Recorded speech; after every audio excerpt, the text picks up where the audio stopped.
स्वामी विवेकानंद की आत्मगाथा। कलकत्ता महानगर के उत्तरी भाग में सिमुरिया नामक मोहल्ला है।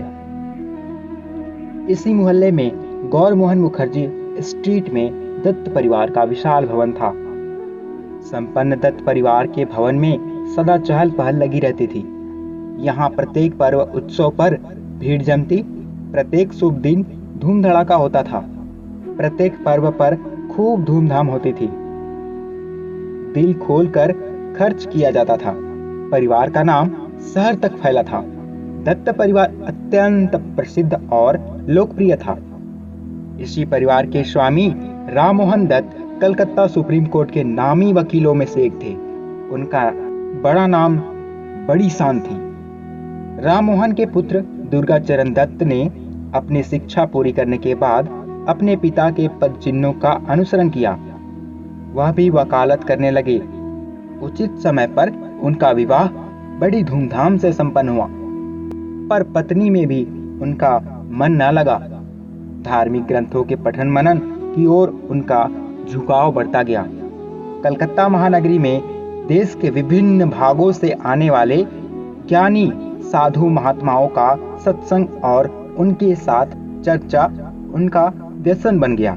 धीरे धीरे मन में वैराग्य भाव बढ़ता गया और एक दिन 25 वर्ष का यह युवक अपनी पत्नी और एक पुत्र को छोड़कर सन्यासी बनकर निकल गया।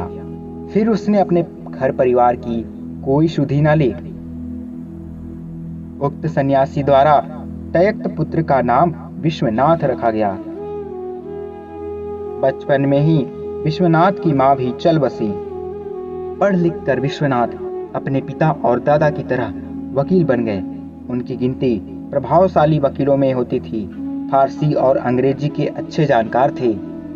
अध्ययन में विशेष रुचि थी। वे अपने वकालत के कार्य के संबंध में इलाहाबाद, लखनऊ, दिल्ली और लाहौर तक आते जाते थे। वह उदार धार्मिक वृत्ति के व्यक्ति थे। अन्य धर्मावलंबियों का भी सम्मान करते थे। खूब कमाते और सुख सुविधा के लिए दिल खोल कर खर्च करते थे। नौकर चाकर, घोड़ा गाड़ी, बंधु बांधवों से सदा घिरे रहते। लक्ष्मी के कृपा पात्र श्री विश्वनाथ दत्त का जीवन बड़े आराम से बीता। विश्वनाथ की पत्नी भुवनेश्वरी देवी धर्मपरायण महिला थी। सारे घर की व्यवस्था करती थी। सभी की आवश्यकताओं का ध्यान रखती। घर के कामकाज के साथ वे पूजा पाठ का भी नियम से पालन करती। रामायण, महाभारत, भागवत इत्यादि का नियम पूर्वक पाठ करती थी। स्वभाव से सरल और गंभीर प्रकृति की थी। भुवनेश्वरी की गोद पुत्र से सुनी थी। यह दुख जहां उन्हें चिंतित रखता, वही इसी के कारण अधिकाधिक धर्मपरायण हो गई थी। प्रतिदिन शिव पूजन व धार्मिक ग्रंथों का पाठ एक ओर तो उनके सुने क्षणों को भरता और दूसरी ओर मन में यह आशा भी जागती कि भगवान महादेव तभी तो उनकी मनोकामना पूरी करेंगे। इसके लिए वह नाना प्रकार के उपाय करती थी। इसी कामना पूर्ति के लिए उन्होंने अपने कुल की एक वृद्ध महिला से, जो काशीवास कर रही थी, विश्वनाथ जी के मंदिर के प्रतिदिन पूजा और प्रसाद चढ़ाने की व्यवस्था भी करवा रखी थी। रात दिन की उपासना और ईश्वर आराधना के कारण मानो भगवान द्वारा उनकी प्रार्थना सुन ली गई। यथासंभव भुवनेश्वरी भी गर्भवती हो गई। संपूर्ण परिवार में हर्ष की लहर दौड़ पड़ी। दत्त परिवार की वंश बेल फिर लहरा उठी। सन 1863 जनवरी मास की 12वीं तारीख थी। पौष संक्रांति का दिन। मकर संक्रांति के पुण्य पर्व के कारण महानगरी कलकत्ता के धर्मनिष्ठ नर नारी गंगा स्नान करने जा रहे थे। ऐसे ही वातावरण में 6:30 बजे के लगभग भुवनेश्वरी देवी ने एक पुत्र को जन्म दिया। घर खुशियों से भर गया। चारों ओर से बधाइयां आने लगी। पुत्र जन्म को देखकर भुवनेश्वरी देवी अपनी सारी पीड़ा भूल गई। उनकी मनोकामना पूरी हो गई। खूब धूमधाम से उत्सव मनाया गया। बालक अपनी मां के ही समान अत्यंत तेजस्वी और सुंदर था। नामकरण के दिन परिवार के कुछ लोगों ने बालक का नाम दुर्गादास रखने का सुझाव दिया। माँ ने शिव के प्रसाद से प्राप्त इस बालक का नाम वीरेश्वर रखने की बात कही। वही नाम रख दिया गया। वीरेश्वर को संक्षिप्त कर सभी उसे विले के प्यार भरे नाम से पुकारने लगे। उसका अन्नप्राशन के दिन दूसरा नाम नरेंद्रनाथ भी रख दिया गया। नरेंद्र ज्यो ज्यो बढ़ता होता गया, त्यों त्यों अत्यधिक लाड प्यार मिलता गया। अनेक मनोतियों के बाद जन्मा यह पहला बालक जो चाहता सो पाता। परिवार संपन्न था, किसी भी इच्छा पूर्ति में कोई रुकावट ना होती थी। वह पूरा हठी बन गया। उसकी शरारतें बढ़ती गई। वह निर्भीक भी था। डराने धमकाने का तो उस पर कुछ भी असर ना होता था। वह नित्य नई शरारतें करता था।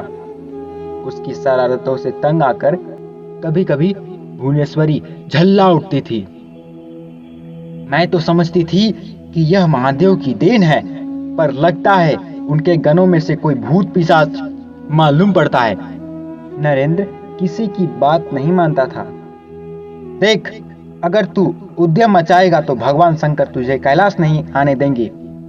जब इस तरह कहा गया तो यह सुनते ही वह उद्यम मचाना बंद कर देता।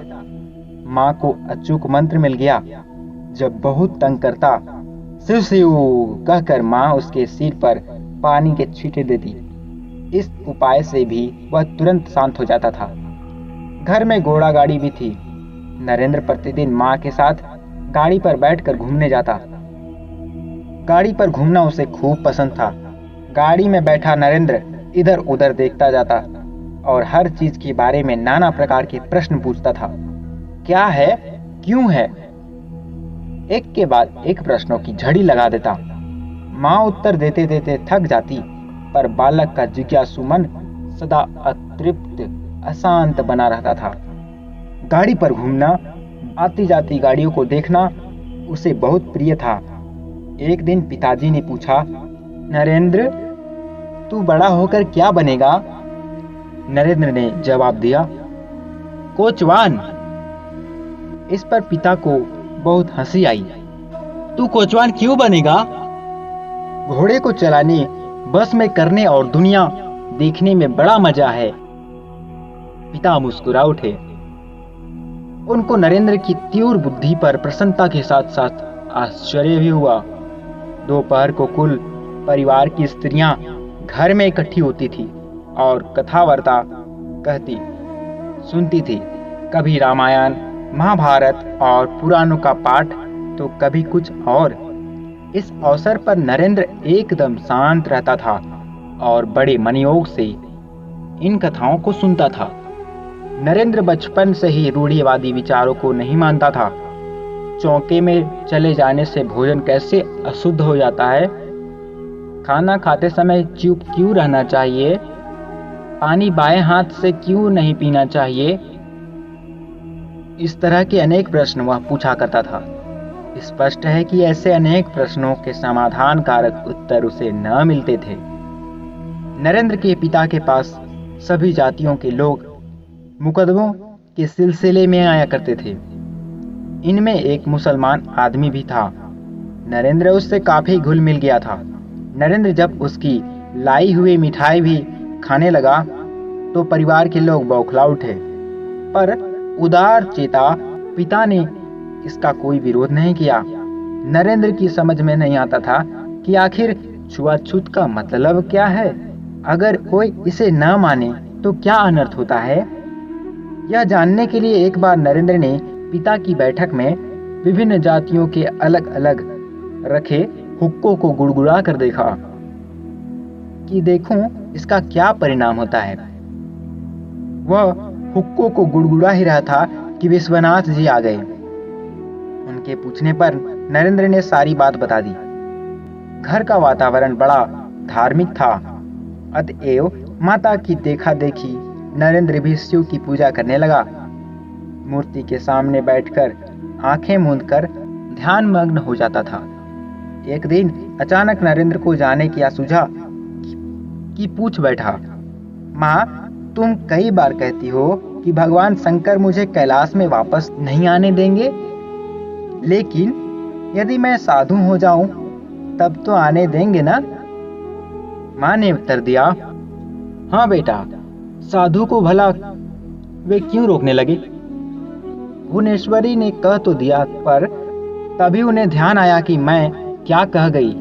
पुत्र के साधु बन जाने की कल्पना से ही उनका हृदय करा उठा। यह अवघड़ कब क्या कर बैठेगा कुछ पता नहीं।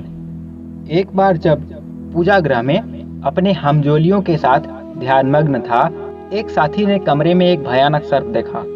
उसने दूसरे साथियों को बताया।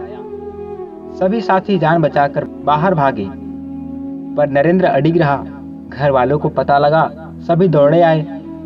उन्होंने भी नरेंद्र को पुकार पुकार कर सर्प की बात बताई, पर नरेंद्र जयो का तयो ध्यानमग्न बैठा रहा।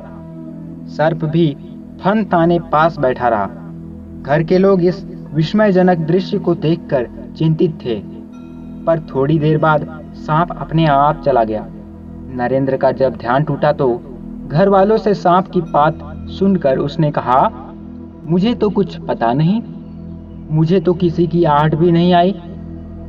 नरेंद्र का एक यह विशेष गुण था कि वह ध्यान के लिए बैठे ही अपनी सारी स्वभावगत वृत्तियों को भूलकर एकाग्र हो जाता था, अचेतन जैसी स्थिति में पहुंच जाता था।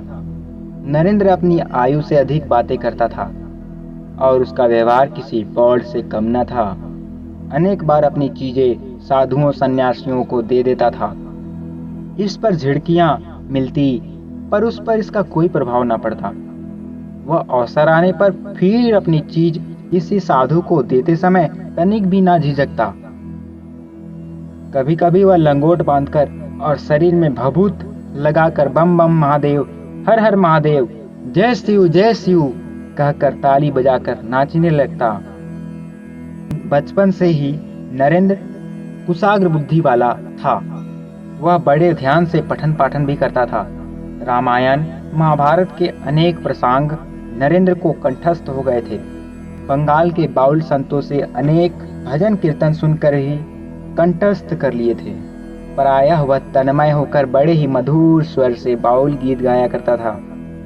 उसे महावीर हनुमान का चरित्र सबसे अधिक अच्छा लगता था। हनुमान के जीवन की एक एक बात सोचकर नरेंद्र का मन मुग्ध हो जाता था। उसने सुन रखा था कि हनुमान जी अमर हैं। अगर यह बात है तो उनसे मिलना चाहिए, पर उसे पता नहीं था कि वे मिलेंगे तो कहाँ। नरेंद्र हनुमान जी से मिलने के लिए व्याकुल हो उठा। एक दिन की बात है, एक कथावाचक हनुमान जी के चरित्र का वर्णन कर रहे थे। फलों का भोजन हनुमान जी को खूब पसंद है। वह बाग बगीचों में अधिक रहते हैं। नरेंद्र पंडित जी के पास पहुंचा और उनसे पूछा, पंडित जी, क्या हनुमान जी केलाबाड़ी में मिलेंगे? वहां केले खाने आते होंगे?